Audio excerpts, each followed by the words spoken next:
Far Cry 3 ile başlayıp Far Cry 30'a kadar devam edecek olan ana kötü üzerine kurulan ama o kötüleri hiçbir zaman düzgün şekilde göremediğimiz Güzide serinin 5. oyununa hoş geldiniz. 3 ve 4'ü de oynadım ama elimde görüntü yok, o yüzden video yapar mıyım bilmiyorum. Neyse, hikayeden gireyim mevzuya. İyi seyirler dilerim efendim. Eden Gate yani Cennet Kapısı tarikatının lideri Joseph Seed'i yakalamak için Amerikalı polis teşkilatından görevlendirme gelir. Görevlendirmeyi alanlar Earl Whitehouse, Stacey Pratt, böyle mi okunuyor bilmiyorum, Joy Hudson, yeni başlayan biz, zaten burası ayrı bir saçmalık, ve Cameron Burke artık neyse. Bu abimiz de adaya erken veda ediyor, onu da söyleyeyim. Anlatacağım şimdi. Saçmalık konusuna gelirsem, Cennet Kapısı tarikatı zaten belli bir bölgeyi, hatta şöyle söyleyeyim, eyaleti ele geçirmiş. Sen gidip de buraya daha ilk görevini yapacak bir adamı, kadını görevlendiriyorsun. Gerçek hayatta şunu yapsa biri, büyük ihtimalle güzel bir küfür yer ve sonra da işinden atılır. Hikayeye dönelim. Joseph Seed'in yancıları da var. Aslında isimleri önemli çünkü Joseph Seed'e ulaşmak için yegane nokta bunlar, ama vermeyeceğim, sulandırmaya gerek yok. Seed'in yanına geliriz. Kendisini kelepçeleyip helikoptere doğru götürürüz. Helikoptere müritler de beraberinde gelir. Önemli olan nokta bu lavuğun bir anda transa geçip değişik ve aynı tonda ses çıkarmasıyla müritlerin helikopterlere saldırmalarıdır. Gerçekten bir müridin ne kadar ileri gidebileceğine örnek veriliyor. Helikopter kalkmasına rağmen helikopterle beraber havalanarak Afgani gibi bazı salakların pervaneye takılmasıyla beraber yere çakılıyoruz. Joseph hiçbir nane olmamış gibi enkazdan çıkıp müritlerine bizleri etkisiz hale getirmelerini söylüyor. Enkazdan kaçıp bir eve girdikten sonra Burke ile karşılaşıyoruz. Kaçmak için müritlerle kapışıp belli bir noktaya kadar arabayla mesafe alabilirler. Sonrasında ise yola kurdukları barikatlardan dolayı Burke arabayı suya sürer. Fakat bizim farklı bir noktaya doğru savrulmamızla müritler bizi bulamaz. Suyun içerisinde yarı baygın şekilde çıkmamızdan sonra Burke'ün ölüşünü izleriz. Bizi de yaşlı bir adam kurtarır sudan. Buradan sonrasında da neredeyse tamamen özgürüz oyunda ne yapacağımız konusunda. Neredeyse kısmına oynanış bölümünde geleceğim. Aslında hikaye çok ilginçleştirebilecek noktaları var ama hiçbir güzel bir şekilde işlenememiş. Hikayesi için oynamayın bu oyunu. Hayal kırıklığına uğrarsınız. Açık dünya bir oyun.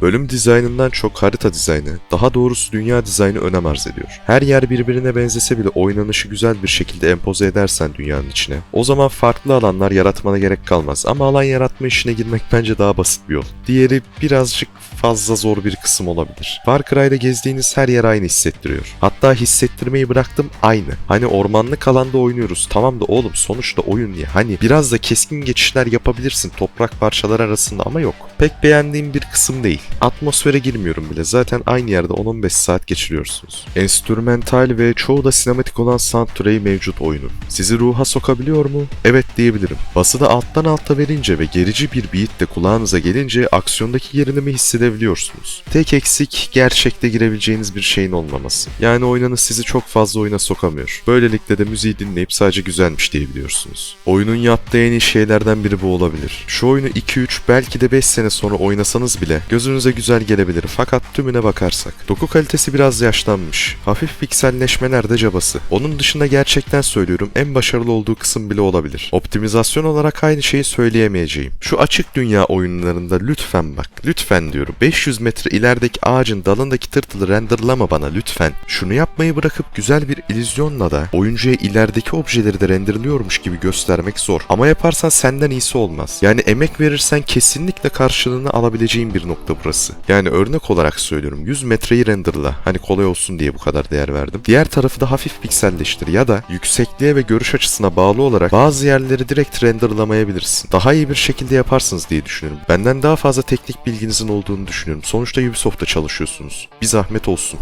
Yapay zekalar çok dengesiz. Bazen aşırı salak oluyor, bazen de o kadar ince noktalardan sizi görüyor ki kafayı yersiniz. Önceki videolarımda da anlattığım gibi eğer sen oyunu sunabileceği en zor modda mantıklı bir şekilde ayarlayabilirsen yapay zekanı, o zaman başarılı olmuş olursun. Çoğu zaman dengesiz olan ve dengesiz olmasına karşında çoğu zaman kolay olan bir oyun. Gizlilik yapmak isterseniz de aşırı kolay bir şekilde oyundaki en büyük ve tehlikeli outpostları bile ele geçirebilirsiniz. Şu konuda dikkat etmeniz lazım ama. Bazen çok kolay bir şekilde öldürdüğünüz NPC'yi fark edebiliyorlar. Ne kadar çalıların arkasına götürseniz de, ne kadar düşmanın arkasından çok uzakta olmasına rağmen arkasındaki arkadaşını öldürseniz de. Far Cry'ı sadece bunun için oynayan çok büyük bir kesim var. Açıkçası oynanacaksa da sadece bu yüzden oynansın. Mantıklı yani oynanma sebebi. Esas temelini 3. oyunda atan seri hafif hafif törpüleye törpüleye bu zamana kadar geldi. Son çıkan oyundan önce ne durumda olduğuna beraber bakmak ister misiniz? Gelin bakalım. Önceki oyunları belki de hiç incelemeye almayabilirim. O yüzden hafif detay vererek irdeleyeceğim. Öncelikle WASD biraz delay'li gibi. Yani şöyle anlatayım. Basmanızda sıkıntı yok. Hatta oyunda kayma mekaniği de var. Kayarken de bir sıkıntı yok. Hatta kaymak oyundaki en oturmuş mekanik bile olabilir. Öyle söyleyeyim. Ekstradan engelleri atlayarak geçmeyi de ekleyebilirim. Parkur olarak düşünebilirsiniz. Oyun sanki her anınızı manuel olarak işliyor gibi. A'ya bastığınız algılanıyor ama sanki bunu işlemek için 0.1 ya da 0.2 saniye kadarlık bir süre zarfı çalarak en net komutu işlemek istiyor gibi geldi bana. Hani A'ya basarken acaba S'ye mi bastı sorusunu sorduktan sonra işliyor gibi. Yine de kötü değil, alışıyorsunuz bir yerden sonra. Bu özelliği 3. oyuna fazla derecede benziyor, onu söyleyeyim. Yakın mesafe silahlar berbat, iğrenç, yani keşke eklenmeselerdi. Vuruş hissiyatını en az veren silahlar bunlar. Özel bitiriş animasyonlarını saymayın, ben normal vuruş olarak söylüyorum. Bir sürü fırlatılabilir çeşidimiz var ama işinize en çok yarayacak olanlar bombalar ve molotoflar. Diğerleri hiçbir işinize yaramayacak. Oyunu zorda bitirdim her zamanki gibi, bu yüzden o kadar eminim. Uzak mesafelilere gelelim. Tabancalar, SMG'ler, rifle'lar, sniper'lar, RPG'ler ve bunların türevleri bulunuyor. Hepsinin oynaması zevkli. İçlerinden birbirlerine göre daha güçlü silahlar bulunuyor. Mesela AK-47 aşırı güçlü. Hele susturucu ve damage için güçlendirmeler yaparsanız dadından yenmez. Ayrıca yeşil de bir skin takarsanız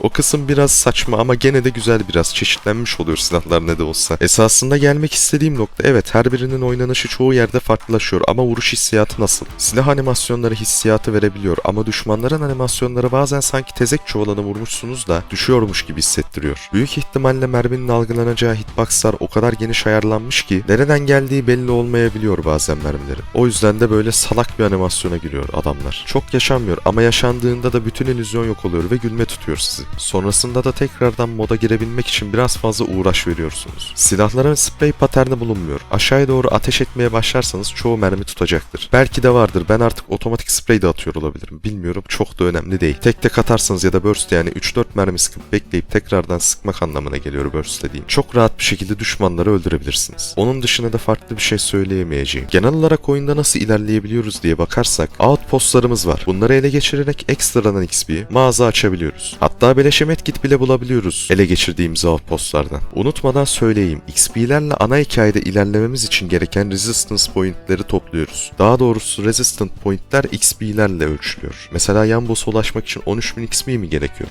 13.000 XP'yi outpostlardan rahatça toplayabiliyorsun gibi. Bu puanlar bizi küçük bosslarla mücadele edip onları elimine etme şansı tanıyor. En özet hali bu. Outpostlara dönecek olursak, dediğim gibi gizlilikle ele geçirmeniz çok kolay. Ayrıca eğer gizlilik kullanırsanız ekstradan puan alabiliyorsunuz. Yapılardan gidelim. Özel veri kuleleri bulunuyor. Sadece halatlarla yukarı tırmanıyorsunuz. Başka hiçbir şey yapmıyorsunuz. Outpostlara benzer küçük alanlar var. Buralarda da genelde loot yapıyorsunuz. Az sayıda düşmanla mücadele vererek tabi. Bir farkı daha var. Bazen hayvanlarla da mücadele verebiliyorsunuz oradaki loot'u alabilmek için. Tabi ayrıca bazı geliştirmelere de yarıyor. Oyunda ticaret yapabileceğiniz birkaç etkinlik var. Hayvan postu satmak, balık tutmak ve bitki satmak gibi. En çok parayı kazandıran hayvan postu satmak oluyor genelde. Bunlar dışında yarışlarımız bulunuyor ama ben hiçbirine ne girdim, ne yaptım, ne de izledim. Önemli bile değiller, öyle söyleyeyim. Oyunda XP dışında perk mantığı da bulunuyor ama bu perkler genelde challenge'larla veriliyor. Mesela crossbow bile 10 düşmana headshot at gibi. Challenge'ın büyüklüğüne göre perk sayısı değişiyor. Kötü ve güzel bir özellik.